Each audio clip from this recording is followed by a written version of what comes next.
خواہش کرنا کہ کاش یہ کوالٹی مجھ میں بھی ہوتی، اس میں یہ کوالٹی نہیں ہے تو مجھ میں، اس میں یہ کوالٹی ہے مجھ میں یہ نہیں ہے، کاش مجھ میں بھی ہوتی، کاش میں اتنی محنت کروں گا کہ مجھ میں بھی یہ کوالٹی آ جائے گی۔ تو دولت مندوں کو رش تھا استغنا، استغنا کہتے ہیں بیزار ہونا، پرواہ نہ کرنا، استغنا ناداری، ناداری کہتے ہیں فقیری کو، کہ جو دولت مند ہیں یہ ایسی سوسائٹی تھی یہاں کسی کو دولت کی لالچ نہیں تھی، کوئی اپنی غربت سے، فاقہ کشی سے دو دو تین تین دن کے فاقے ہوتے تھے، کوئی اس چیز سے تنگ نہیں تھا۔ اب ایک ماحول کو، اس سوسائٹی کو دیکھ کے ایک اور بات یہ تھی کہ یہاں جو دولت مند، جو مالدار لوگ تھے وہ بھی یہ خواہش کرتے تھے کہ جو غربت سے جو بیزاری ہے یہ کوالٹی ہم میں بھی آ جائے۔ اب یہ کیوں تھا؟ یہ حضرت محمد مصطفیٰ صلی اللہ علیہ وآلہ وسلم کی تربیت اور ان کی تعلیمات کا اثر تھا، ان کی ذات مبارکہ کا اثر تھا، ان کی ذات مبارکہ کی برکات تھیں کہ وہاں ایک ایسا حال بن گیا، ایک ایسا ماحول بن گیا کہ کوئی بندہ اس معاشرے میں چلا گیا تو آقا کی برکت دیکھ کے، آقا کی ذات مبارکہ کی برکات دیکھ کے اب اس کے دل میں دولت کی محبت ہی ختم ہو گئی، اس کے دل میں جو ہے اپنی جو غربت، اپنی فاقہ کشی سے کوئی نفرت ہی جو ہے وہ بھی ختم ہو گئی، اس کو فاقہ کشی سے محبت ہو گئی۔ اور دولت مند لوگ جو ہیں ان کو رشک آ رہا تھا، وہ تمنا کر رہے تھے کہ کاش ہمارے اندر بھی ایسا جذبہ بیدار ہو جائے، ایسا جذبہ پیدا ہو جائے کہ ہم فقیری سے محبت کرنے لگے، فکر سے محبت کریں۔ اچھا، استغنا ناداری مطلب یہ ہو گیا، یا زیادہ کنفیوز نہیں ہو، استغنا کا مطلب ہے بے نیاز ہونا۔ میں مثال دیتا ہوں استغنا ناداری کا کہ میری جیب میں اس وقت 200 روپے، یہ مثال پیپر میں نہیں لکھنی، اپنا کنسیپٹ طے کرنا ہے کہ میری جیب میں اس وقت 200 روپے ہیں مثال کے طور پہ، اور آج 15-16 تاریخ ہے، میں ایک سیلریڈ پرسن ہوں اور میرے پاس صرف 200 روپے ہیں اور میں نے پورا مہینہ گزارنا ہے، ٹھیک ہے؟ تو میں تو بہت پریشان ہوں گا، میں تو بہت فکر میں ہوں گا، اب میرا پورا مہینہ کیسا گزرے گا، میں سارا ٹائم انہی سوچوں میں رہوں گا۔ لیکن اگر میں استغنا ناداری ہوں، میرے اندر ایسا جذبہ ہے تو میں پرواہ ہی نہیں کروں، میرے اندر جو ہے غربت سے کوئی بیزاری نہیں ہے، مجھے پرواہ ہی نہیں ہے، میرا رزق دینے والا میرا اللہ ہے، آج جس نے مجھے رزق دیا ہے کل میرے لیے کوئی اور سبب بنا دے گا اور میرے لیے جو ہے کوئی اور سے رزق جو ہے وہ مہیا کر دے گا۔ ایسے جذبے کو وہ استغنا ناداری کہتے ہیں۔ یہاں بندے تھے، اچھا اب یہاں اس شعر میں یہاں پہ دولت اور فقیری کو آپس میں کمپیئر کیا گیا ہے۔ یہاں بندے وہ لوگ جو اس معاشرے میں رہ رہے تھے قائم مطلب ڈٹے ہوئے، جمے ہوئے تھے، حق پرستی کہتے ہیں پرستش کرنے کو، یہاں حق پرستی کا مطلب ہم لیں گے، حق پرستی کا مطلب لیں گے فالو کرنا، حق کو فالو کرنے پہ، حق کی پیروی کرنے کے لیے یہاں بندے قائم تھے، ڈٹے ہوئے تھے، جمے ہوئے تھے حق کو فالو کرنے پہ، اور حق پسندی اور حق سے محبت کرنے پہ۔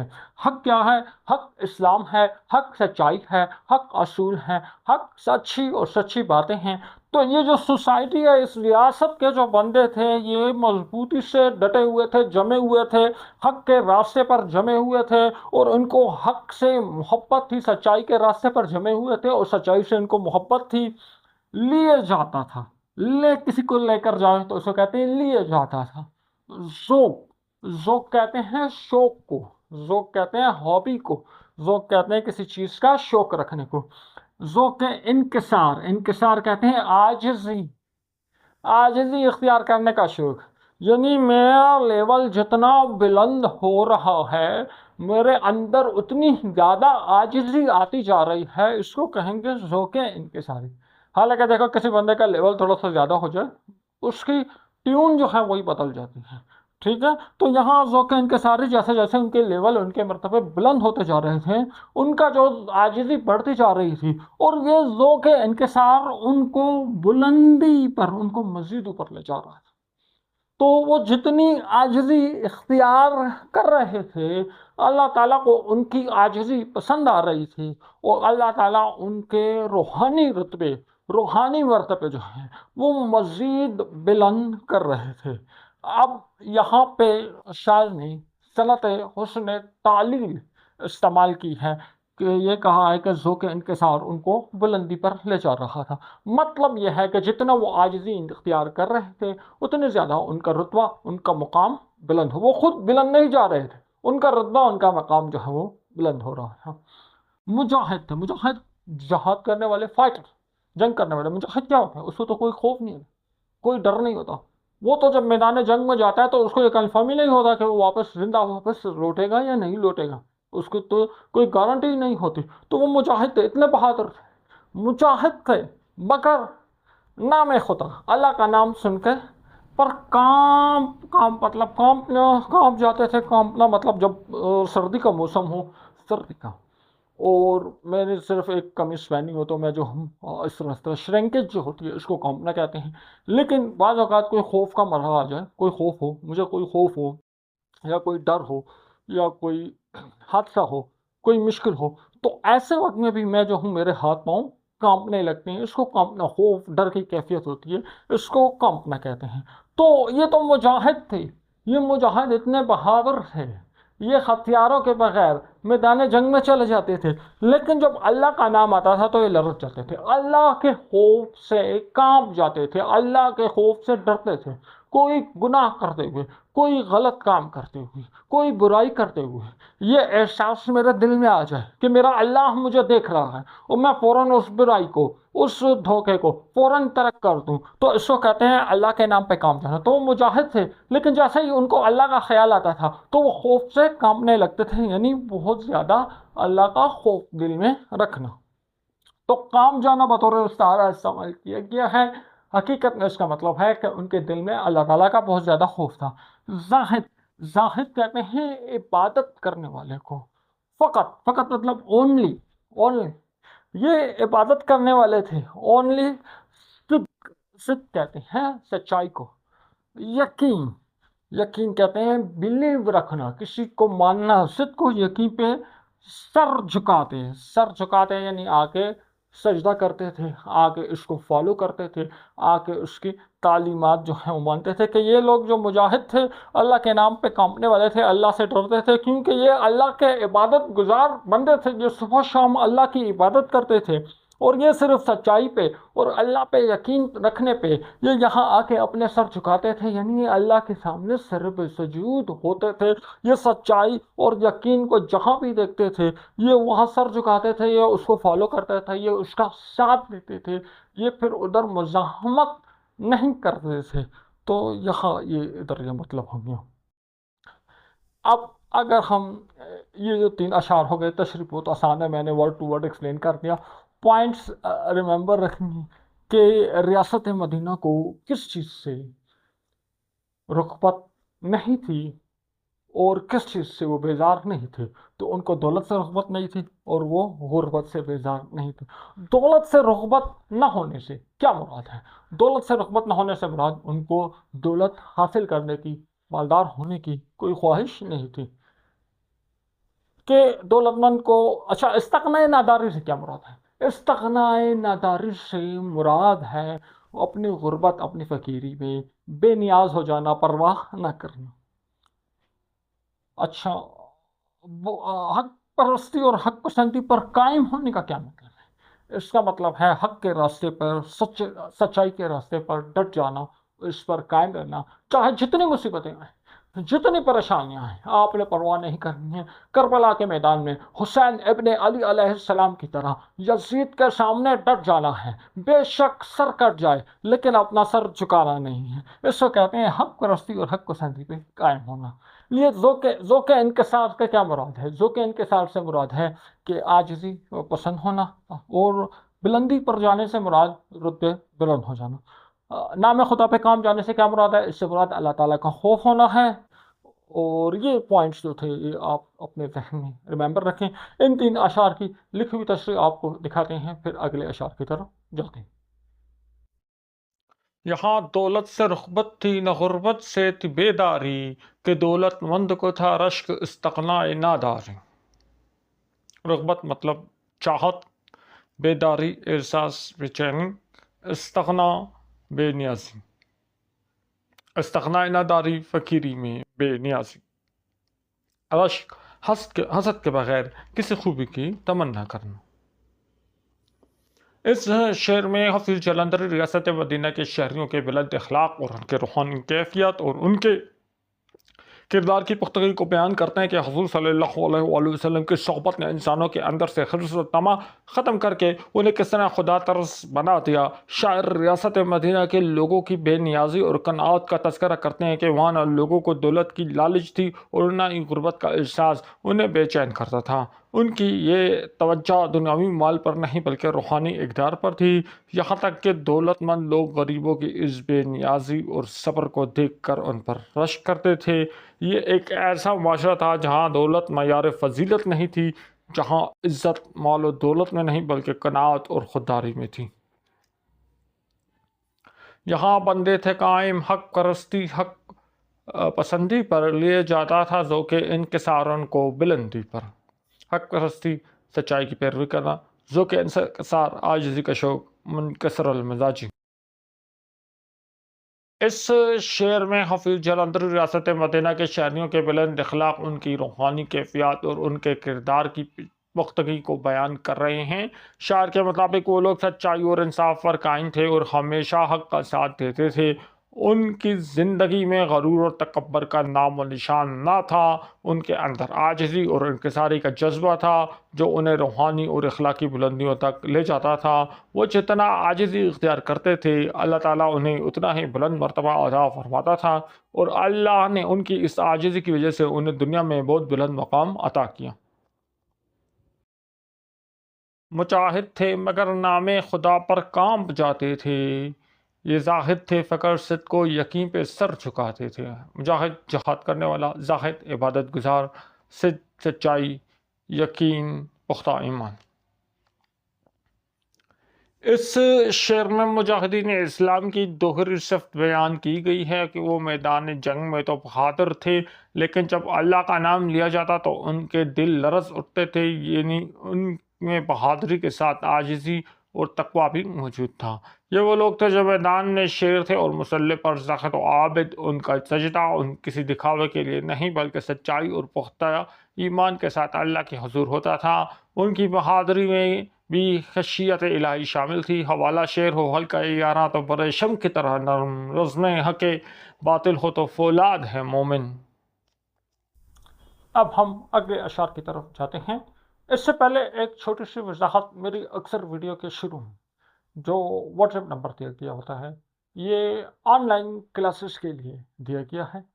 آپ اردو کی یا کیمسٹری کی آن لائن کلاسز جو ہے اس پر رابطہ کر کے لے سکتے ہیں۔ اگر آپ کو کچھ مسئلہ ہے، کچھ ڈسکشن کرنی ہے، کچھ پرابلم ہے تو آپ آن لائن سیشن بک کر کے اپنا مسئلہ وہاں سے حل کروا سکتے ہیں۔ تو ڈیٹیل کے لیے اسی نمبر پہ آپ رابطہ کر سکتے ہیں۔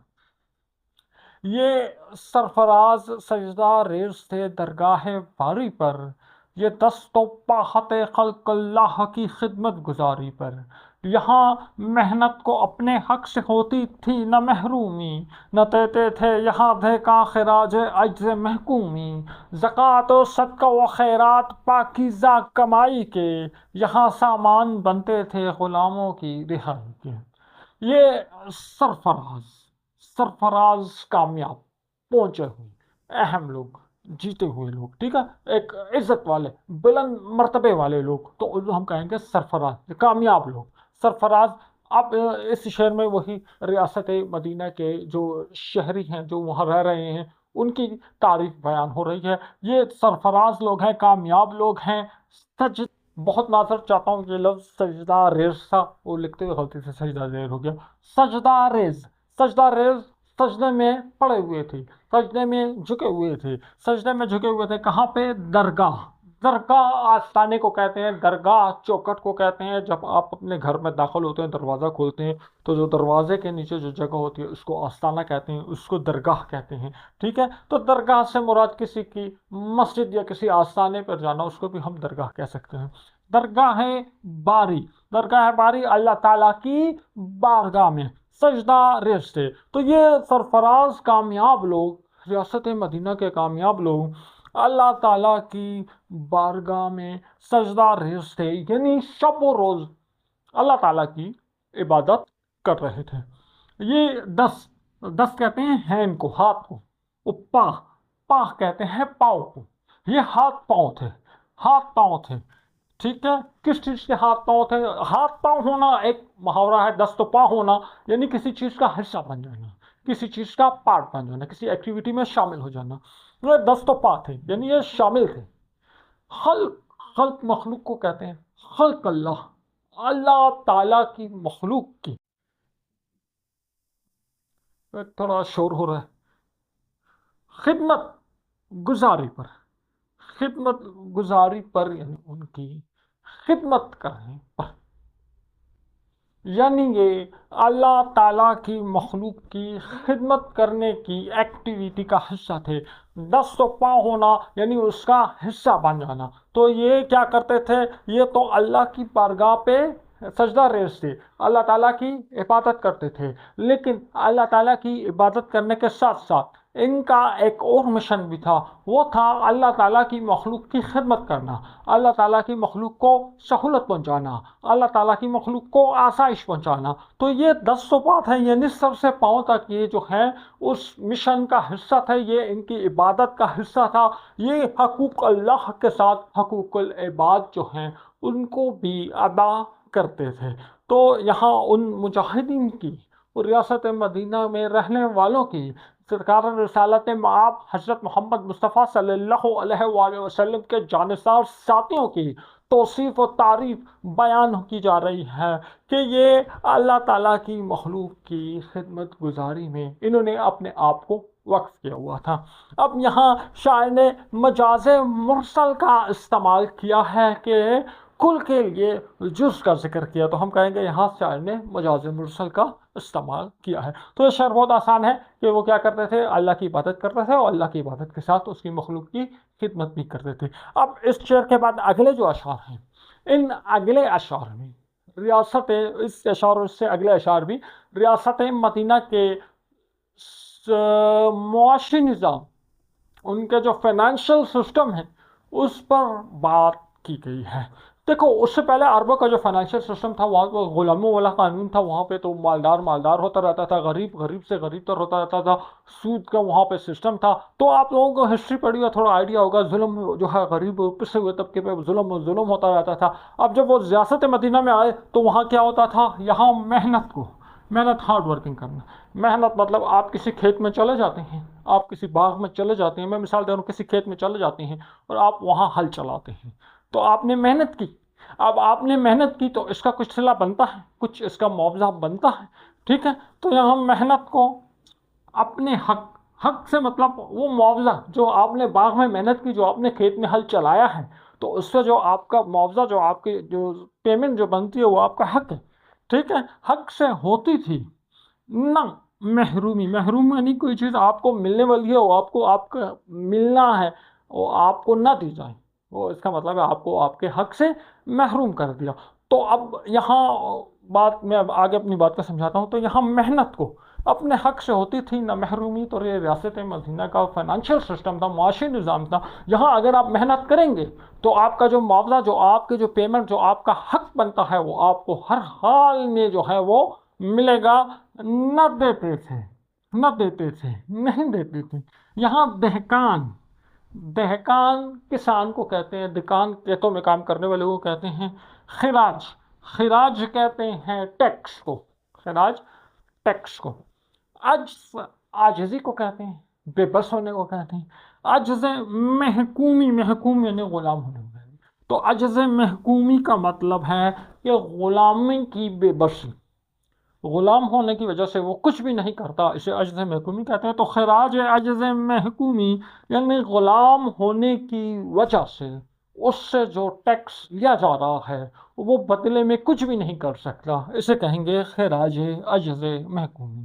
اب شاعر نے اس خراج عجز محکومی کو یہاں پہ استعارہ کے طور پر استعمال کیا کہ معاشرے میں جو ظلم ہو رہا ہے اس کو خراج عجز محکومی کہا۔ دہقان سے مطلب ہے وہاں کے غریب پسے ہوئے لوگ، ٹھیک ہے؟ تو دہقان خراج عجز محکومی یعنی یہاں غلاموں پہ، غریب اور پسے ہوئے طبقے پہ کوئی ظلم نہیں ہوتا تھا۔ تو وہ بات جو ہے یہاں ہو گئی۔ خراج عجز محکومی کو یہ مثال لے لو کہ میرا بجلی کا بل آتا ہے، تو اس بجلی کے بل پہ ایک میٹر رینٹ لکھا ہوا ہوتا ہے، میٹر کا کرایہ۔ یہ میٹر میں نے اپنے پیسے دے کر اس کی پیمنٹ کر کے میٹر میں نے لگایا ہے، اور اس میٹر کا مجھ سے جو ہے وہ ٹیکس لیا جا رہا ہے۔ تو ایک طرح سے یہ خراج عرض محکومی ہے۔ یہ بات کبھی بھی پیپر میں مت لکھ دینا، تو آپ خود بھی گالیاں کھاؤ گے، مجھے بھی گالیاں کھلاؤ گے۔ یہ صرف یہ بات آپ کو سمجھانے کے لیے جو ہے بات میں کہتا ہوں۔ بعض باتیں میں آؤٹ آف کیمرہ بات ہوتی ہے، وہ جو صرف میری اور آپ کی آپس کی بات ہوتی ہے، اس کو صرف سمجھنا، کانسیپٹ کلیئر کرنا ہوتا ہے، اس کو پیپر میں جا کے نہیں اتارنا ہوتا۔ تو شاعر کہہ رہے ہیں یہ ریاست مدینہ ہے، یہ ریاست مدینہ ہے، یہاں جو بندہ محنت کرے گا اس کو اس کا حق ملے گا۔ اس سے پہلے کیا ہوتا تھا، ابھی کیا ہوتا ہے، جو بندہ محنت کرتا ہے اس کا جو جائز حق ہے وہ اس کو نہیں دیا جاتا، ٹھیک ہے۔ تو یہاں کوئی اپنے حق سے محروم نہیں ہوتا تھا، یہاں جو کسان ہے اس سے کوئی ظالمانہ ٹیکس وصول نہیں کیا جاتا تھا، یعنی یہاں کسان سے مراد جو قریب پسے ہوئے لوگ ہیں ان پہ کوئی ظلم نہیں کیا جاتا تھا، کوئی ایکسٹرا ظلم نہیں کیا جاتا تھا، اس کا حق نہیں چھینا جاتا تھا۔ زکوٰۃ، صدقہ، خیرات، ٹھیک ہے۔ اب یہ مالی عبادتیں ہیں، ان میں تھوڑا بہت فرق ہے، وہ یہاں مینشن کرنا ضروری نہیں ہے۔ زکوٰۃ وہ ہوتا ہے جو آپ کے مال پہ لازمی آپ نے جو ہے وہ ایک حصہ 2.5 وہ آپ نے دینا ہوتا ہے۔ صدقہ وہ رقم ہوتی ہے جو آپ نے لازمی نہیں دینی ہوتی، لیکن آپ کسی مشکل میں ہوتے ہیں، آپ کسی مصیبت میں ہوتے ہیں، تو آپ اس مشکل مصیبت کو دور کرنے کے لیے اللہ تعالیٰ کے ساتھ تجارت کرتے ہیں، کچھ رقم ہے وہ غریبوں ناداروں مسکینوں پہ خرچ کرتے ہیں، اس کو صدقات کہا جاتے ہیں۔ خیرات وہ ہوتا ہے جو آپ ویسے ہی اللہ کی رضا کے لیے، اللہ کو خوش کرنے کے لیے کچھ رقم جو ہے خرچ کرتے ہیں، اس کو خیرات کرنا کہا جاتا ہے۔ تو وہ یہاں مینشن کرنا ضروری نہیں ہے۔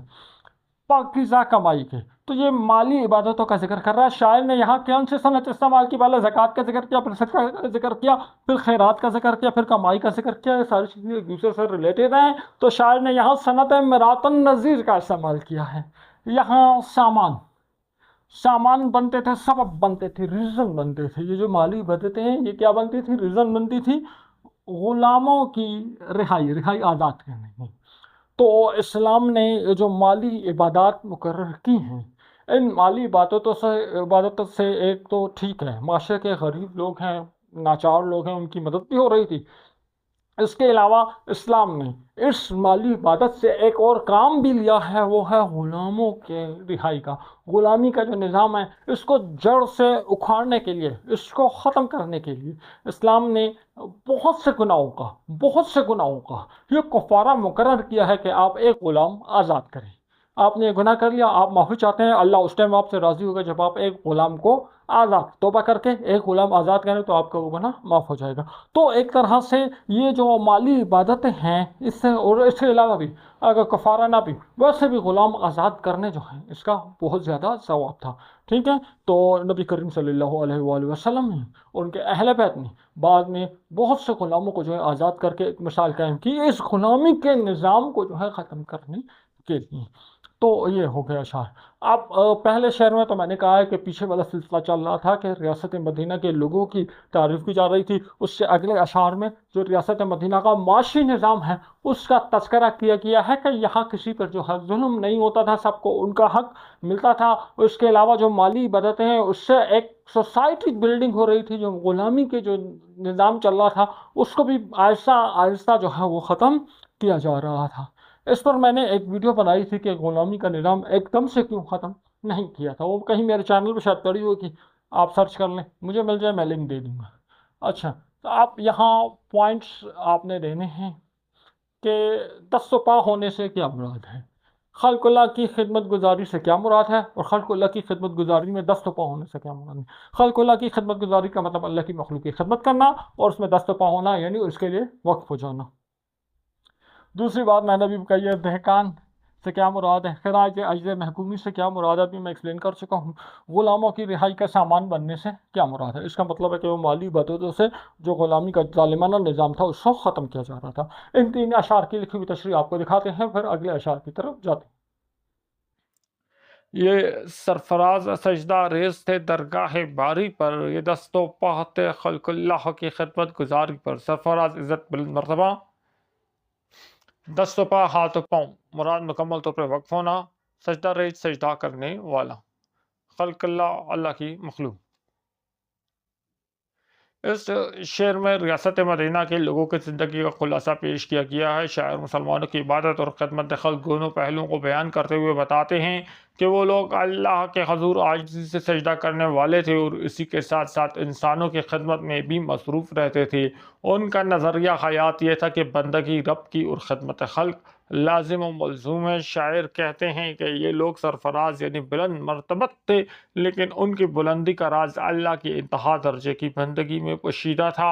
وہ راتوں کو اللہ کے سامنے جھکتے تھے اور دن میں اللہ کی مخلوق کی خدمت کے لیے اپنے ہاتھ پاؤں وقف کر دیتے تھے۔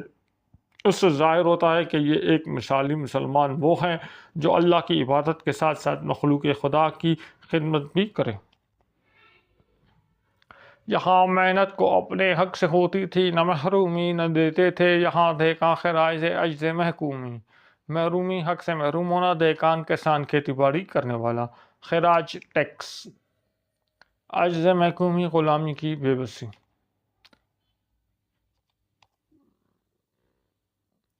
اس شعر میں شاعر ریاست مدینہ کے معاشی انصاف کا تذکرہ کرتے ہوئے کہتے ہیں کہ مدینہ کی ریاست میں محنت کش کا استحصال ممکن نہ تھا۔ مدینہ کی ریاست میں کسی محنت کش کا حق نہیں مارا جاتا تھا۔ کسان جو صدیوں سے جاگیرداروں اور ظالم حکمرانوں کو اپنی بے بسی اور محکومی کا ٹیکس دیتے آ رہے تھے، وہ اس نظام میں آزاد ہو گئے۔ اب انہیں کسی انسان کی غلامی کی وجہ سے اپنی کمائی کا حصہ نہیں دینا پڑتا تھا، بلکہ وہ اپنی زمین کے خود مالک تھے۔ اس سے ظاہر ہوتا ہے کہ یہ ایک ایسا معاشرہ تھا جہاں انصاف اور برابری قائم تھی اور محنت کرنے والوں کا استحصال نہیں کیا جاتا تھا۔ زکوٰۃ و صدقہ و خیرات پاکیزہ کمائی کے، یہاں سامان بنتے تھے غلاموں کی رہائی کے۔ پاکیزہ کمائی، رزق حلال۔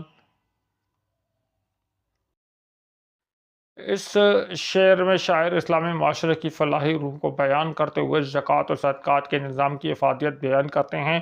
لوگ مالی عبادت کرتے ہوئے اپنی حلال کمائی سے زکوٰۃ، صدقہ و خیرات دیتے تھے۔ وہ کہتے ہیں کہ مسلمان اللہ کی راہ میں جو مال نکالتے تھے اسے صرف غریبوں کی امداد تک محدود نہیں رکھا گیا، بلکہ اس رقم سے ایک بہت بڑا انسانی کام لیا گیا، یعنی غلاموں کی رہائی۔ اسلام نے غلامی جیسی لعنت کو ختم کرنے کے لیے باقاعدہ ایک معاشی راستہ فراہم کیا تاکہ انسانوں کو انسانوں کی بندگی سے نجات دلائی جا سکے۔ شاعر کے مطابق ریاست مدینہ میں کمزور طبقے کو سہارا دیا جاتا تھا اور انہیں آزادی دلائی جاتی تھی۔ یہ ایک ایسا معاشرہ تھا جہاں انسانی آزادی اور فلاح کو بہت اہمیت دی جاتی تھی۔ دلوں میں جاگ اٹھتا تھا یہاں احساس خدمت کا، مریض انسانیت کو مل رہا تھا غسل صحت کا۔ رضاکاری کے رشتے سے تھا اس گلشن کا شیرازہ، یہاں مسرور ہر چہرہ تھا جیسے پھول ہو تازہ۔ یہاں سرمایہ و محنت سے تھی غائب حد فاصل، کہ جس کا نام سرمایہ ہے محنت کو ہی تھا حاصل۔ دلوں میں، ہارٹ میں، دل میں جاگ اٹھنا، زندہ ہو جانا، پیدا ہو جانا۔ دل میں جاگ اٹھنا، دل میں کوئی احساس پیدا ہو جانا، ٹھیک ہے۔ فار ایگزامپل، میں بیٹھے بیٹھے میرا دل کر رہا ہے کہ چلو آؤ لانگ ڈرائیو پر جاتے ہیں، چلو آؤ آئس کریم کھانے جاتے ہیں، یعنی آئس کریم کھانے کا کوئی پروگرام نہیں ہوتا، ایک دم سے خواہش، دل میں خواہش آ جاتی ہے کہ جاؤ آئس کریم کھاتے ہیں، تو دل میں جاگ، اس کو کہتے ہیں دل میں جاگ اٹھنا۔ تو دلوں میں جاگ اٹھتا تھا، ایک دم سے دلوں میں یہ خواہش پیدا ہو جاتی تھی۔ یہاں احساس پیدا ہو جاتا تھا کس چیز کا؟ خدمت کا۔ کہ ایک دم سے دل میں ایسا احساس پیدا ہو جاتا تھا کہ اٹھو اور اللہ کی مخلوق کی خدمت کروں، اللہ کی مخلوق کو آسانی پہنچاؤں۔ اب اس سے ہو رہا کیا تھا؟ یہ کس وجہ سے ہو رہا تھا؟ نبی کریم صلی اللہ علیہ وآلہ وسلم کی تعلیمات کی وجہ سے۔ مریض بیمار کو کہتے ہیں، انسانیت معاشرے کو کہتے ہیں۔ تو مریض انسانیت سے مراد کہ وہ گناہوں میں، برائیوں میں لتھڑا ہوا معاشرہ، سوسائٹی میں ہزاروں برائیاں تھیں۔ سوسائٹی والے کیا کر رہے تھے؟ بیٹی پیدا ہوتی تھی اس کو زندہ زمین میں گاڑ دیتی تھی، اتنی برائی، اتنے وہ تھے۔ تو اس مریض انسانیت کو مل رہا تھا، اس گھٹیا سوسائٹی کو، اس برائیوں سے بھری ہوئی سوسائٹی کو مل رہا تھا۔ غسل کہتے ہیں بات، صحت کا، صحت مطلب ہیلتھ، تندرست ہونا، دیکھو غسل صحت یہ ہوتا ہے، دیکھو غسل صحت تو یہ ہوتا ہے کہ جب ایک شخص بیمار ہوتا ہے، وہ بیمار ہونے کے بعد شفا یاب ہو جاتا ہے، شفا یاب ہونے کے بعد وہ ایک غسل کرتا ہے، یہ اعلان ہوتا ہے کہ اس کی بیماری ختم ہو گئی۔ غسل صحت اس کو بھی کہتے ہیں کہ ایک شخص بیمار ہوتا ہے، اس کے باڈی میں بہت سارے جراثیم ہوتے ہیں، جب وہ اپنے باڈی پر پانی ڈالتا ہے، غسل کرتا ہے، تو وہ سارے جو جراثیم اس کی باڈی پہ ہوتے ہیں وہ اس کی باڈی سے دھل جاتے ہیں، بیکٹیریا وائرس جتنے بھی ہوتے ہیں وہ سب دھل جاتے ہیں، جتنی اسمیل بدبو وغیرہ ہو جاتی ہے وہ ساری ختم ہو جاتی ہے، اور وہ بندہ غسل صحت کرنے کے بعد بالکل ہیلتھی ہو جاتا ہے۔ تو اس مریض انسانیت کو، یہ جو سوسائٹی ہے، یہ سوسائٹی مریض تھی، یہ سوسائٹی گناہوں میں ڈوبی ہوئی، برائیوں میں ڈوبی ہوئی سوسائٹی تھی۔ پھر کیا جو ہیں حضرت محمد مصطفیٰ صلی اللہ علیہ وآلہ وسلم کی تعلیمات، ان کی تعلیمات سے یہ سوسائٹی جو ہے یہ ساری برائیاں دھل گئیں۔ جس طرح غسل صحت سے بدن سے اسمیل بدبو جراثیم سب ختم ہو جاتے ہیں، تو اس سوسائٹی سے ساری برائیاں جو ہیں یہ صاف ہو گئیں انسان کامل کی تعلیمات کی وجہ سے۔ اب یہاں شاعر نے استعاروں کا بڑا خوبصورت استعمال کیا ہے، انسانیت کو مریض، انسانیت کے لیے مریض بطور استعارہ استعمال کیا ہے، جو سوسائٹی کی جو برائیاں تھیں ان برائیوں کے لیے وہ ہے مریض کو بطور استعارہ استعمال کیا ہے۔ اسی طرح ان برائیوں کے دور ہو جانے کے عمل کے لیے غسل کے لفظ کو بطور استعارہ استعمال کیا ہے۔ اسی طرح احساس خدمت کے احساس سے گناہوں کا دور ہو جانا، یہاں شاعر نے صنعت حسن تعلیل کا استعمال کیا ہے۔ اب رضاکاری، رضا رضاکاری رضامندی کو کہتے ہیں، ٹھیک ہے، مشل انڈرسٹینڈنگ کو کہتے ہیں۔ رضاکاری کے رشتہ تعلق سے تھا۔ دیکھو رضاکاری کا رشتہ مطلب، دیکھو جب مکہ سے مسلمان ہجرت کر کے مدینہ آئے تو نبی کریم صلی اللہ علیہ وآلہ وسلم نے ایک ایک مہاجر کو، ایک ایک انصاری کا بھائی بنا دیا۔ تو یہ رضاکاری کا، یہ مواخات کا رشتہ ہے۔ شاعر نے یہاں اس رشتے کی بات کی ہے کہ یہ آپس میں ایک دوسرے سے جڑے ہوئے تھے، رضاکاری رضامند تھے، ایک دوسرے کے باہمی رضامندی سے رشتہ سے تھا۔ اس گلشن، گلشن چمن کو کہتے ہیں، تو گلشن یہاں شاعر نے اب کیا کیا، پھر سارے کا بہت خوبصورت استعمال کیا ہے۔ اس ریاست مدینہ کو گلشن جو ہے اس کا لفظ جو ہے اس کے لیے استعمال کیا، گلشن کا شیرازہ۔ شیرازہ اس طرح کہتے ہیں کہ کتاب، پہلے زمانے میں کتاب کی جو بائنڈنگ ہوتی تھی، مختلف صفحات ہوتے تھے، اس کو ایک دھاگے سے سیا جاتا تھا، اس دھاگے کو شیرازہ کہتے تھے۔ اگر وہ دھاگا ٹوٹ جائے تو ساری کتاب کے صفحے الگ ہو جاتے تھے۔ تو رضاکاری کے رشتے سے گلشن کا شیرازہ۔ تو یہ جو سوسائٹی ہے، جو ریاست مدینہ، یہ جو اسلامی معاشرہ ہے، اس میں سب ایک دوسرے سے جڑے ہوئے ہیں، تو یہ رضاکاری مواخات کے رشتے کی وجہ سے جو ہیں ایک دوسرے سے جو ہے یہ جڑے ہوئے ہیں۔ یہاں مسرور، مسرور ہیپی، خوش، ٹھیک ہے، ہر چہرہ فیس، ہر چہرہ خوش تھا، جیسے جیسے جس طرح پھول۔ اب پھول کو بطور تشبیہ استعمال کیا ہے، پھول ہوتا تھا، تازہ پھول، تو لوگوں کے چہرے پہ جو خوشی آئی ہے اس کے لیے پھول کو بطور تشبیہ استعمال کیا کہ تازہ پھول جب کھلے تو کتنا خوبصورت لگتا ہے، تو لوگوں کے چہرے جو ہیں اتنے خوبصورت تھے۔ تو یہ اس معاشرے میں لوگ ظلم میں ڈوبے ہوئے معاشرے سے اس معاشرے میں آئے تھے، تو ان کے چہرے جو ہے پھولوں کی طرح جو ہے وہ کھل رہے تھے۔ اب پھر اس شعر میں ان دو اشعار میں ریاست مدینہ کی تعریف کی ہے۔ اب تیسرا شعر میں ریاست مدینہ کے، دوبارہ ریاست مدینہ کے جو معاشی نظام ہے، معاشی اصلاحات ہیں، ان پہ بات کی جا رہی ہے۔ یہاں سرمایہ، دیکھو سرمایہ کہتے ہیں پیسوں کو، مال کو، اور محنت ہارڈ ورکنگ کو کہتے ہیں۔ میں نے پچھلے شعر میں اصلاح دی تھی کہ اگر آپ ایک کھیت میں جا کے ہل چلا رہے ہیں تو وہ آپ محنت کر رہے ہیں، اور اس سے جو آپ کو پیمنٹس مل رہی ہیں وہ آپ کا سرمایہ ہے۔ اب کھیت کسی کا تو ہے نا، وہ کھیت میں فصل کسی کی تو ہے نا، انویسٹمنٹ کسی کی تو ہے نا، ٹھیک ہے، تو اس کو سرمایہ کہیں گے۔ صفی غائب، حد فاصل، حد کہتے ہیں باؤنڈری کو، حد فاصل کہتے ہیں فاصلہ رکھنے کو، تو حد فاصل وہ لکیر جو ان دونوں میں فرق کرتی ہے۔ تو وہی بات آ گئی کہ آپ جب ایک کھیت میں جا رہے ہو، ہل چلا رہے ہو، تو اس سے آپ کو سرمایہ مل رہا ہے، اس کے سے غائب، اس کے درمیان ایک فاصلہ کرنے والی لکیر ہے، وہ غائب، یعنی ان میں کوئی فرق نہیں تھا۔ جو محنت کرے گا اس کو اس کا جائز حق ملے گا، درمیان میں کوئی اس کا حق جو ہے وہ نہیں چھینے گا۔ جو سرمایہ دار ہے، جو انویسٹمنٹ کر رہا ہے، اس کو اپنا حق ملے گا، جو حل چلا رہا ہے اس کو اس کی اپنی محنت ملے گی۔ یہ ریاست مدینہ جو ہے اس کا معاشی اصلاحات تھی، معاشی نظام تھا کہ جس کا نام سرمایہ ہے، کہ جس کا نام سرمایہ ہے، محنت کو ہی تھا حاصل، یعنی جو وہی بات ہے، جو محنت کرے گا اس کو ہی جو ہے پھل بھی ملے گا، اس کو ہی جو ہے وہ سرمایہ وہ بھی ملے گا۔ تو اتنے مشکل نہیں ہے، 3 اشعار کی لکھی ہوئی تشریح دکھاتے ہیں اور اس کے بعد آج کے لیکچر کے آخری 3 اشعار کی طرف جاتے ہیں۔ دلوں میں جاگ اٹھا تھا یہاں احساس خدمت کا، مریض انسانیت کو مل رہا تھا غسل صحت کا۔ احساس خدمت، دوسروں کی مدد کا جذبہ، مریض انسانیت مراد بیمار معاشرہ، غسل صحت شفا اور اصلاح۔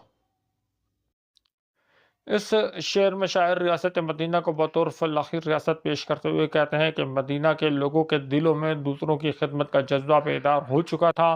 انسانیت جو اس دور میں ظلم، جہالت اور ناانصافی کی وجہ سے بیمار ہو چکی تھی، اسے اسلام کی تعلیمات نے دوبارہ تندرست و توانا کر دیا، یعنی معاشرہ روحانی اور اخلاقی طور پر تندرست ہو گیا اور جینے کا ایک نیا سلیقہ سیکھ لیا۔ یہاں مریض انسانیت سے مراد وہ معاشرہ ہے جو ظلم، ناانصافی اور اخلاقی بیماریوں کا شکار تھا۔ غسل صحت ایک خوبصورت استعارہ ہے جس کا مطلب ہے کہ اس بیمار انسانیت کو شفا اور اصلاح مل رہی تھی، یعنی اسلامی تعلیمات نے انسانیت کو ایک نئی زندگی عطا کی اور ایک ایسے معاشرے کی بنیاد رکھی جو انسانیت کی خدمت پر قائم تھا۔ رضاکاری کے رشتے سے تھا اس گلشن کا شیرازہ، یہاں مسرور ہر چہرہ تھا جیسے پھول ہوتا تھا۔ رضاکاری، باہم رضامندی، شیرازہ ترتیب بندھن، کسی کتاب کے اوراق جوڑنے والی ڈوری، مسرور خوش۔ اس شعر میں شاعر ریاست مدینہ کے معاشرتی اتحاد اور خوشی کا نقشہ کھینچتا ہے۔ شاعر بتاتے ہیں کہ کس طرح اسلام نے معاشرے کے ٹوٹے ہوئے رشتوں کو محبت کے ذریعے دوبارہ جوڑا۔ وہ کہتے ہیں کہ اس معاشرے کی ترتیب کسی جبری قانون سے نہیں بلکہ رضاکاری اور بھائی چارے کے جذبے سے جڑی ہوئی تھی۔ محبت کے اس رشتے نے اس معاشرے کو ایسے جوڑ رکھا تھا جیسے کتاب کے اوراق کو شیرازہ جوڑتا ہے۔ لوگ اللہ کی رضا کے لیے ایک دوسرے کی مدد کرتے تھے، جیسے مواخات مدینہ۔ اس پر امن و منصفانہ نظام کا نتیجہ یہ تھا کہ وہاں ہر شہری مسرور یعنی خوش تھا اور ان کے چہرے تازہ پھولوں کی طرح سے کھلے ہوئے محسوس ہوتے تھے، کیونکہ وہاں خوف اور ناامیدی کا خاتمہ ہو چکا تھا۔ یہاں سرمایہ و محنت سے غائب تھی خط فاضل، کہ جس کا نام سرمایہ ہے محنت ہی کو تھا حاصل۔ اس شعر میں حافظ جلندھری نے ریاست مدینہ کے معاشی توازن کو موضوع بحث بنایا ہے۔ عام طور پر سرمایہ دولت اور اس کے محنت مزدوری کے درمیان ایک فرق یا فاصلہ ہوتا ہے، جہاں سرمایہ دار اور مزدور ایک الگ طبقات میں تقسیم ہوتے ہیں۔ شاعر ریاست مدینہ کے معاشی نظام کے خوب بیان کرتے ہوئے بتاتے ہیں کہ کس طرح اسلام نے سرمایہ دار اور مزدور کے درمیان خلیج کو ختم کیا۔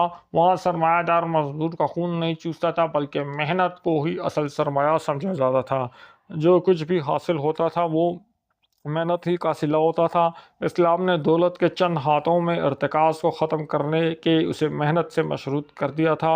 یہ ایک انصاف پر مبنی نظام تھا جہاں استحصال یا طبقاتی تقسیم نہیں کی جاتی تھی بلکہ ہر شخص کو اس کی محنت کے مطابق حق ملتا تھا۔ متاع محنت و سرمایہ تھے شیر و شکر دونوں، دفاع جبر شخصی کے لیے سینہ سپر دونوں۔ یہاں اللہ واحد حی و قیوم ان کا حاکم تھا، وہ خالق تھا، وہ رازق تھا، وہی رحمان و رحیم تھا۔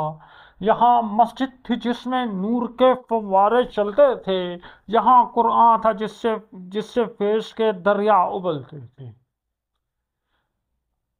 اب اس شعر میں تو وہی پچھلے شعر کا تسلسل ہے کہ ریاست مدینہ کی معاشی اصلاحات کا تذکرہ کیا جا رہا ہے۔ متا کہتے ہیں دولت کو، ٹھیک ہے، محنت کی دولت، اور سرمایہ کی دولت۔ اب محنت سے مطلب محنت کرنے والا مزدور، اور سرمایہ سے مطلب انویسٹر، ٹھیک ہے، محنت کی جو متاع ہے وہ اس کی محنت ہے، کھیت میں جا کے اس کا ہل چلانا اس کی محنت، اور جو سرمایہ دار ہے اس کی متاع جو ہے اس کی انویسٹمنٹ ہے، ٹھیک ہے۔ تو یہاں ہم کہہ سکتے ہیں کہ بات کی جا رہی ہے آجر اور اجیر، کام کرنے والے کام کروانے والے کی تھے، متاع محنت و سرمایہ تھے، یعنی یہاں آجر اور اجیر تھے، شیر و شکر، شیر و شکر، شیر دودھ کو کہتے ہیں، شکر چینی کو، شوگر کو کہتے ہیں، دونوں، یعنی جس طرح دودھ میں شکر ملا دی جائے، مکس کر دی جائے تو وہ آپس میں اس طرح مکس ہو جاتے ہیں، تو یہی آجر اور اجیر کے تعلقات یہاں اس طرح تھے، بھائیوں والے جو ہیں ان کے درمیان تعلقات تھے، یعنی ان کے مفادات جو ہیں ایک دوسرے سے اس طرح جو ہوئے تھے۔ آج کل کیا ہوتا ہے کہ جو سرمایہ دار ہے وہ غریب کا خون نچوڑ لیتا ہے، یہاں ریاست مدینہ میں ایسا کوئی کام نہیں ہو رہا ہے۔ دفاع کہتے ہیں ڈیفنس کو۔ معذرت چاہتے ہیں، لائٹ چلی گئی، پاکستان کے حالات آپ کو پتہ ہیں انرجی کرائسس کے۔ اچھا، تو یہاں ہے دفاع، دفاع کہتے ہیں ڈیفنس کرنے کو، ٹھیک ہے۔ دفاع جبر، جبر کہتے ہیں ظلم کو، شخصی، کسی ایک شخص کے ظلم، تو جبر شخصی مطلب کوئی ڈکٹیٹرشپ، کوئی ظالم جابر حکمران، دفاع اس کے خلاف ڈیفنس کرنے کے لیے۔ سینہ سپر دونوں، یعنی سر پہ کفن باندھ کے کھڑے ہو جانا، سینہ سپر دونوں، یعنی جب کوئی ظالم، کوئی ڈکٹیٹر آ جاتا تھا، کوئی ظلم کرنے والا آ جاتا تھا، تو یہ دونوں جو ہیں، یہ آجر و اجیر جو ہیں، یہ دونوں اس کے ظلم کے خلاف ڈٹ کر ایک ساتھ کھڑے ہو جاتے تھے۔ یہاں اللہ، اب ایسا اگلا شعر ہے، ٹھیک ہے۔ اچھا، اس شعر میں کوئی اتنی بات نہیں ہے، وہ بات کی جا رہی ہے اب یہاں اگلے دو اشعار میں اب ریاست مدینہ کی روحانیت کا تذکرہ کیا جا رہا ہے، روحانی منظر کشی کی جا رہی ہے۔ یہاں اللہ واحد، واحد اللہ تعالیٰ کے، اب اللہ تعالیٰ کے القابات کا ذکر کیا جا رہا ہے۔ واحد مطلب ایک، حی جو قیوم، زندگی و موت دینے والا، ٹھیک ہے، قیوم ہمیشہ رہنے والا، ان کا حاکم، حکمران۔ اب ریاست مدینہ کی تذکرہ کیا جا رہا ہے کہ یہاں جو ہے کیا ہے، اللہ واحد، حی قیوم ان کا حاکم تھا۔ ان صفات کا ذکر کرنے کا مقصد یہ ہے کہ جو ریاست مدینہ کے جو لوگ تھے ان کو یقین تھا کہ ان کا اللہ ایک واحد ہے، ان کو زندگی دینے والا، ان کو حیات دینے والا جو ہے وہ اللہ ہے، اور ہر چیز ختم ہو جائے گی، صرف اللہ تعالیٰ کی ذات جو ہے باقی رہ جائے گی۔ اس چیز پہ ریاست مدینہ کے لوگوں کا یقین تھا، ٹھیک ہے، اور یہی یقین انہوں جو ہے بلندی پر لے گیا۔ وہ خالق تھا۔ اب شاعر اللہ تعالیٰ کی تعریف کر رہا ہے، یہ دو اشعار جو ہیں کیا ہے، اس حسن ہے، اس نظم کا حسن ہے۔ آگے آخری اشعار جو ہیں وہ بھی بہت زبردست ہیں، لیکن یہ دو اشعار جو ہیں اس نظم کا حسن ہے۔ وہ خالق، بنانے والا، وہ رازق، رزق دینے والا، وہ خیر رحمان و رحیم تھا۔ تو یعنی یہاں ریاست مدینہ کے لوگوں کے اللہ پہ جو ہے کیا ہے، یقین، اللہ پہ توکل کا ذکر کیا جا رہا ہے کہ ان کو یقین تھا کہ جو ہے ان کا خالق جو ہے وہی اللہ تعالیٰ ہے، ان کو رزق دینے والا جو ہے وہی اللہ تعالیٰ ہے، اور ان پر جو رحمتیں اور کرم کرنے والا جو ہے وہی اللہ تعالیٰ کی ذات ہے۔ یہ ریاست مدینہ کے لوگوں کے ایمان، ان کا عقیدہ بیان کیا جا رہا ہے، اور اس ایمان اور عقیدے نے ریاست مدینہ کے لوگوں کو جو ہے وہ بلندی پر لے گئے تھے، ان کے رتبے اتنے بلند ہو گئے تھے۔ اب یہاں اللہ تعالیٰ کا ذکر کیا، پھر واحد کا، پھر حی کا، قیوم کا، اللہ تعالیٰ کی صفات کا جو ہے شاعر نے ذکر کیا ہے، تو یہاں ہم کہہ سکتے ہیں کہ شاعر نے صنعت مرات النظیر جو ہے وہ استعمال کی ہے۔ یہاں مسجد تھی، مسجد مسجد نبوی کی تعریف کی جا رہی ہے، جس میں نور، نور کہتے ہیں روشنی کو، ٹھیک ہے، نور کے فوارے، فوارہ اس طرح ہوتا ہے، مسجد میں پانی ہوتا ہے، پانی کا تالاب ہوتا ہے، تو اس میں ایک فوارہ ہو رہا ہوتا ہے، پانی کے اچھل کے اوپر جا رہا ہوتا ہے، اوپر جا کے پھیل کے واپس گر رہا ہوتا ہے، اس کو فوارہ کہتے ہیں۔ بنانے کا اس کا مقصد یہ ہوتا ہے کہ ٹیمپریچر جو ہے، ایٹماسفیئرک ٹیمپریچر، گرمی میں ٹیمپریچر ذرا نارمل رکھا جائے، تو کہہ رہا ہے جس طرح پانی فوارہ ہے اس میں پانی ہوتا ہے، پانی اوپر آ کے گر رہا ہوتا ہے، تو اس مسجد نبوی جو ہے یہاں روشنیاں، نور، علم کی روشنی، جہالت کے اندھیرے مٹا رہے تھے، علم کی روشنیاں پھیل رہی تھی، تو علم کے فوارے چل رہے تھے، نبی کریم صلی اللہ علیہ وآلہ وسلم کی ذات مبارکہ علم کے جو ہیں دریا بہا رہی تھی، علم تقسیم کر رہی تھی، ایک فوارے چلتے تھے، تو اس مسجد میں ٹھیک ہے نور کے فوارے چلتے تھے، یہاں قرآن تھا، اس مسجد کے علاوہ نبی کریم صلی اللہ علیہ وسلم کی تعلیمات کے ساتھ ساتھ یہاں قرآن بھی نازل ہو رہا تھا، اور قرآن کیا ہے جس سے فیض مطلب ہدایت، فیض مطلب فائدے، فیض کے دریا، ایک تو چشمہ ابلنا ہوتا ہے نا، چشمہ ابلتا ہے اس میں تھوڑا سا پانی ہوتا ہے، پہاڑ پہ چشمہ ابل جاتا ہے اس میں سے پانی نکلتا ہے، کہتا چشمے سے تو تھوڑا سا پانی نکلتا ہے، یہاں دریا ابل رہے تھے، دریا نکل رہے تھے، اتنے فائدے اتنے علم کے جو ہے وہ دریا جو ہے وہ نکل رہے تھے۔ اب یہاں شاعر نے صنعت مبالغہ استعمال کیا، نور کے فوارے چلنا اور فیض کے دریا ابلنے، بطور صنعت مبالغہ ہم اس کو لے سکتے ہیں۔ تو اس شعر میں شاعر نے کہا ہے کہ جو مسجد ہے، اس مسجد میں علم اتنا تقسیم ہو رہا تھا، نبی کریم صلی اللہ علیہ وآلہ وسلم کی ذات لوگوں کو، اللہ کی مخلوق کو علم سے، علم کے نور سے منور کر رہی تھی، جہاں معاشرے میں جہالت اور گمراہی اور اندھیرے مٹائے جا رہے تھے، قرآن مجید تھا، ہدایت تھا، ذالک الکتاب لا ریب فیہ ھدی للمتقین، یہ متقین کے لیے ہدایت ہے۔ اس قرآن سے، قرآن پہ ان لوگوں نے غور کیا، جس نے غور کیا تو اس کو فیض کے دریا جو ہیں ابل رہے تھے، اس کو فائدہ ہے دنیا و آخرت دونوں مقامات کی، دونوں جگہوں کی، دونوں امتحانوں کی کامیابی جو ہے وہ قرآن سے مل رہی تھی، اللہ کے رسول کی اتباع کرنے اور اللہ تعالیٰ کے قرآن پہ، اللہ کے احکامات پہ عمل کرنے میں دنیا و آخرت کی بھلائی تھی۔ تو ریاست مدینہ کے لوگوں نے اللہ کے رسول سے علم لیا اور اللہ کی کتاب میں جو قوانین تھے ان پہ عمل کیا، اور اس سے ان کا رتبہ، ان کا روحانی مقام بلند ہو گیا، اور انہوں نے پھر پوری دنیا پہ جا کے حکومت کی۔ تو اس کے ساتھ آج کے لیکچر کو اختتام کرتے ہیں، ان 3 اشعار کی تشریح آپ کو لکھی ہوئی دکھاتے ہیں، پھر اگلے کچھ اناؤنسمنٹ جو ہے امپورٹنٹ وہ کرتے ہیں۔ متاع محنت و سرمایہ تھے شیر و شکر دونوں، دفاع جبر شخصی کے لیے سینہ سپر دوروں۔ متاع دولت پونجی، شیر و شکر ہونا بہت زیادہ گھل مل جانا، جبر شخصی کسی ایک انسان کا ظلم یا آمریت، سینہ سپر ہونا ڈٹ جانا۔ اس شعر میں شاعر ریاست مدینہ کے معاشی نظام پر مزید روشنی ڈالتے ہوئے کہتے ہیں کہ یہاں محنت اور سرمایہ کے درمیان کوئی طبقاتی جنگ نہ تھی، بلکہ یہ دونوں آپس میں گھل مل گئے تھے۔ یہاں ہر فرد کی محنت اور خدمت کی قدر کی جاتی تھی، چھوٹے سے چھوٹا کام بھی اہم سمجھا جاتا تھا اور سب کو اپنی محنت کا حق ملتا تھا۔ یہ معاشرہ عدل اور انصاف کے قیام کے لیے متحد تھا۔ یہاں آجر اور اجیر کے تعلقات بھائیوں جیسے تھے، جب بھی کسی ظالم کا مقابلہ کرنا ہوتا تو یہ دونوں طاقتیں مل کر کسی بھی فرد واحد یا ظلم کی آمریت کے خلاف ڈھال بن کر کھڑی ہو جاتی تھیں، اور اتحاد کی وجہ سے کوئی ظالم کسی کا استحصال نہیں کر سکتا تھا۔ یہاں اللہ واحد حی و قیوم ان کا حاکم تھا، وہ خالق تھا، وہ رازق تھا، وہی رحمان و رحیم تھا۔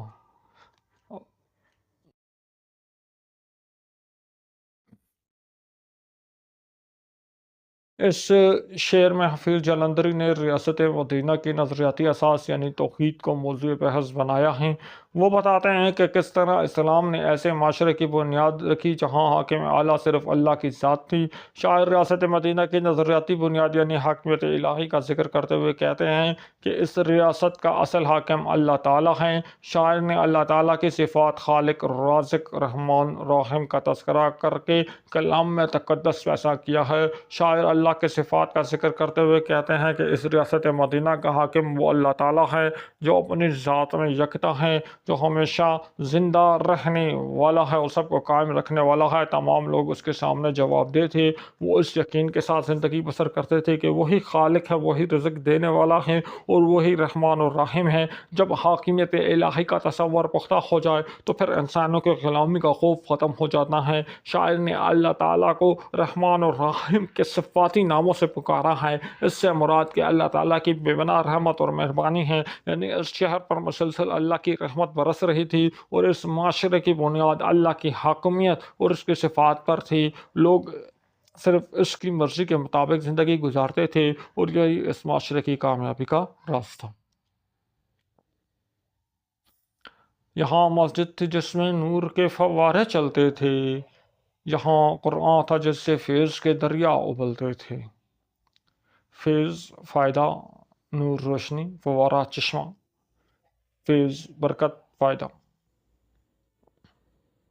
اس شعر میں شاعر ریاست مدینہ کی روحانی فضاؤں کو بیان کرتے ہوئے مرکز ہدایت یعنی مسجد اور قرآن کا تذکرہ کرتے ہیں۔ شاعر کے بقول مدینہ کی مسجد محض ایک عبادت گاہ نہیں بلکہ ایک ایسی درسگاہ تھی جہاں سے علم و ہدایت کے چشمے پھوٹتے تھے۔ وہاں عبادت، ذکر، تعلیم کے ذریعے روحانی روشنی پھیلتی تھی۔ وہاں قرآن پاک کی تلاوت اور اس کی تعلیمات پر عمل ہوتا تھا، جس سے فیض کے دریا بہہ رہے تھے۔ قرآن جس سے علم، ہدایت اور برکت مسلسل جاری رہتی تھی، اس نے انسانوں کی زندگی بدل دی اور انہیں اندھیروں سے نکال کر روشنی کی طرف لے آیا۔ قرآن پاک کے تلاوت اور اس پر عمل کرنے سے لوگوں کی زندگیاں بدل رہی تھی اور ہر طرف بھلائی کے دریا بہہ رہے تھے۔ اس سے ظاہر ہوتا ہے کہ اس معاشرے کی اصل طاقت اس کی روحانیت اور دینی تعلیمات ہیں۔ اچھا، کچھ پوائنٹس ٹو بی ریممبر آپ لوگوں نے رکھنے ہیں کہ محنت اور سرمایہ کے شیر و شکر ہونے سے کیا مراد ہے، یعنی ان کا آپس میں ان کے مفادات ایک دوسرے سے مل جانا۔ دفاع جبر شخصی سے کیا مراد ہے، اس سے مراد ڈکٹیٹرشپ ہے، کسی ایک پرسن کی ڈکٹیٹرشپ، ظلم کا نظام ہم کہہ سکتے ہیں۔ سیدھا سپر ہونا، مقابلے کے لیے ڈٹ جانا۔ اچھا، اس کے بعد نور کے فوارے اور فیض کے دریا ابلنے سے کیا مراد ہے، اس کے مراد ہے کہ علم جو ہے وہ پھیل رہا تھا اور جہالت اور ظلم کے اندھیرے جو ہیں وہ مٹ رہے تھے۔ اچھا، اگلے لیکچر میں انشاءاللہ اگلے 12 اشعار ہیں کی تشریح کے ساتھ دوبارہ آپ کی خدمت میں آئیں گے۔ تو ویڈیو پسند آئی ہے اس کو لائک کریں، دوستوں کے ساتھ شیئر کریں اور ہمارے چینل کو سبسکرائب کریں۔ نیکسٹ ویڈیو میں ملاقات ہوگی، اپنا خیال رکھیے گا۔ اللہ حافظ۔